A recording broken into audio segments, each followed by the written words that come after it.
अस्सलाम वालेकुम। एनीहिलेटर को हम डिफाइन करते हैं कि let S be a non empty subset of a ring और। तो इस एस का जो एनीहिलेटर होगा वो हमारे पास एक ऐसा सेट होगा जिसमें हम इस रिंग से एक एलिमेंट लेंगे और उसको एस के साथ मल्टीप्लाई करेंगे। तो अगर हमारा आंसर जीरो आएगा तो रिंग का वो एलिमेंट इस एस के एनीहिलेटर में जाएगा। आप एक एलिमेंट लिया, हमने उसको एस के तमाम एलिमेंट से मल्टीप्लाई किया, हर दफा हमारा आंसर जीरो आया, इसका मतलब है कि वो एलिमेंट एस के एनीहिलेटर में चला जाएगा। फिर हमने एक और एलिमेंट लिया, उसको हमने एस के तमाम एलिमेंट से मल्टीप्लाई किया और हर दफा आंसर जीरो आया, तो वो हमारे पास जो है वो एस के एनीहिलेटर में चला जाएगा। तो इस तरह से हमारे पास रिंग के वो तमाम एलिमेंट आ जाएंगे जो एस के साथ मल्टीप्लाई होके हमें जीरो आंसर देंगे, और जो रिंग के ऐसे एलिमेंट जो एस के साथ मल्टीप्लाई होके हमें जीरो आंसर नहीं देंगे वो एनीहिलेटर में नहीं होंगे। तो ये हमारे पास राइट एनीहिलेटर होता है। अगर हम उसको लेफ्ट साइड से मल्टीप्लाई करते हैं तो वो हमारे पास लेफ्ट एनीहिलेटर होता है। और ये दोनों एनीहिलेटर जो होते हैं लेफ्ट और राइट, ये बेसिकली उस आर के आइडियल्स होते हैं, राइट एंड लेफ्ट आइडियल्स। उसके बाद हमारे पास है सम ऑफ टू आइडियल्स, कि अगर आपके पास दो आइडियल्स हों ए और बी तो उनका जो सम होगा वो कुछ इस तरीके से डिफाइन किया जाएगा कि आपने एक एलिमेंट ए से लेना है, दूसरा एलिमेंट बी से लेना है और उनको ऐड कर देना है। तो A plus B is an ideal containing both A and B, also A and B are ideal of A plus B. A और बी जो होंगे वो भी ए प्लस बी के आइडियल्स होंगे। तो ए प्लस बी जो होगा बेसिकली वो ए यूनियन बी से जनरेट हो रहा होगा।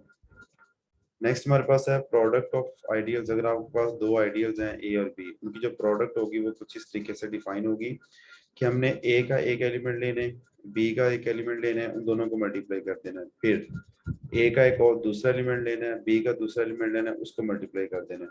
फिर ए का तीसरा एलिमेंट, बी का तीसरा एलिमेंट, उसको मल्टीप्लाई कर देना है। तो जब हम तमाम मल्टीप्लिकेशन कर लेंगे तो उसको हमने फिर ऐड कर देना है। तो ये हमारे पास दो आइडियल्स की प्रोडक्ट आ जाएगी हमारे पास। उसके बाद है कि the product A B of any two ideals A and B is an ideal of R, के दो आइडियल्स की जो प्रोडक्ट होती है वो हमारे पास हमेशा एक आइडियल होता है। और ये दूसरा है कि अगर ए एक लेफ्ट आइडियल हो, बी राइट आइडियल हो, तो ए बी जो होगा वो हमारे पास टू साइडेड आइडियल होगा। और बी ए जो होगा वो हमें उसके बारे में श्योर नहीं होगा, इवन वो आइडियल भी हो सकता है कि नहीं हो सकता। उसके बाद नेक्स्ट हमारे पास डेफिनेशन है सिंपल रिंग की, कि a ring is called a simple ring if it has no ideal except R and zero. कि एक ऐसी रिंग जिसके प्रॉपर आइडियल ना हो उसे हम कहते हैं वो सिंपल रिंग है। प्रॉपर आइडियल ना होने का मतलब है कि उसके सिर्फ दो ही आइडियल हो, एक आर हो और एक जीरो रिंग हो। इसके अलावा अगर उस रिंग का कोई भी प्रॉपर आइडियल नहीं है तो वो हमारे पास एक सिंपल रिंग होगी। अगर आपको याद हो तो ग्रुप थ्री के अंदर जो हमने सिंपल ग्रुप को डिफाइन किया था वो ये था कि उसका प्रॉपर नॉर्मल सब ग्रुप ना हो। वही कंसेप्ट जो है वो रिंग के अंदर है, कि अगर एक ऐसी रिंग जिसका प्रॉपर आइडियल ना हो वो रिंग हमारे पास एक सिंपल रिंग होती है। उसके बाद है कि अगर एक आइडियल हो, एक phase an ideal of ring R with unity such that one belong to R. मतलब एक ऐसा आइडियल लें जो रिंग विद यूनिटी का हो, अगर वो आइडियल के अंदर भी यूनिटी मौजूद है तो वो आइडियल और रिंग आपस में इक्वल होंगे। डिवीजन रिंग जो होती है हमारे पास वो हमेशा एक सिंपल रिंग होती है।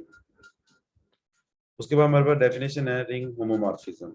अगर आपको याद हो तो ग्रुप होमोमॉर्फिज्म हमने पढ़ा था। ग्रुप होमोमॉर्फिज्म के अंदर एक ग्रुप से दूसरे ग्रुप के अंदर एक मैपिंग डिफाइन की जाती है जिसमें जो बाइनरी ऑपरेशन होता है वो प्रिजर्व रहता है।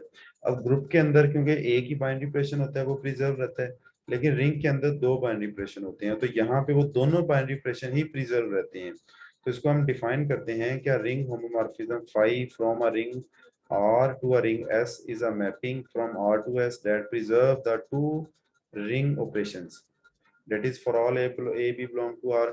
के अगर एक तो हमारे पास ये है A प्लस बी, ये एक एडिशन था ये भी प्रिजर्व रहता है, और मल्टीप्लिकेशन है ये भी हमारे पास प्रिजर्व रहता है। अब इसका मतलब क्या है, प्रिजर्व रहने का मतलब ये है कि A का इमेज जो है वो फाई ऑफ A है, B का इमेज जो है वो फाई ऑफ B है। तो जब आप A प्लस बी का इमेज निकालेंगे तो वो हमारे पास इक्वल होगा A और B के इमेज के सम के इक्वल। और सिमिलरली ये प्रोडक्ट है कि ए का इमेज जो है वो फाई ऑफ ए है, बी का इमेज फाई ऑफ बी है। तो जब आप ए बी की प्रोडक्ट लेंगे तो उसका इमेज जो होगा वो उन दोनों इमेजेस की प्रोडक्ट के इक्वल होगा। और अब bijective ring homomorphism is called a ring isomorphism. ये हमने ग्रुप थ्योरी के अंदर भी देखा था कि एक ऐसी होमोमॉर्फिज्म जो वन वन भी हो, ऑन टू भी हो, तो वो हमारे पास एक रिंग आइसोमॉर्फिज्म होती है। और कुछ हमने टर्मिनोलॉजीज पढ़ी थी, एपीमॉर्फिज्म, मोनोमॉर्फिज्म और भी थी।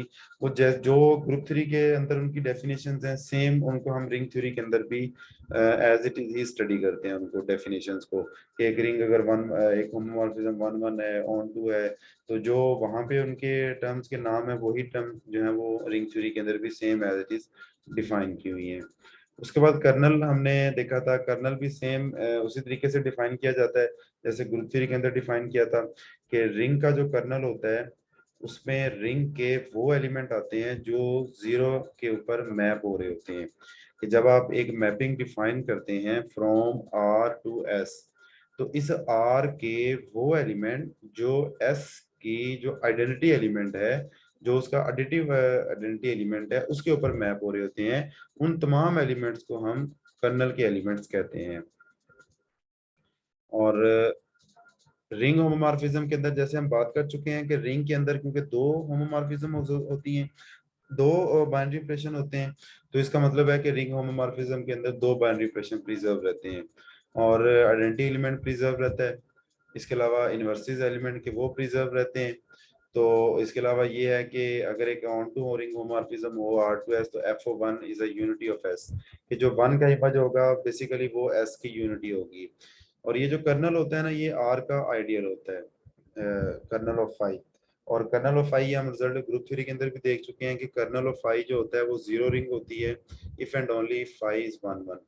इसका मतलब ये है कि हमारे पास जो कर्नल होता है उसके अंदर सिर्फ और सिर्फ, क्योंकि जो होमोमॉर्फिज्म होती है ना उसके अंदर आइडेंटिटी एलिमेंट जो होता है वो आइडेंटिटी के ऊपर हमेशा मैप होता है होमोमॉर्फिज्म के अंदर। तो इसका मतलब है कर्नल के अंदर आइडेंटिटी एलिमेंट तो आना ही आना है।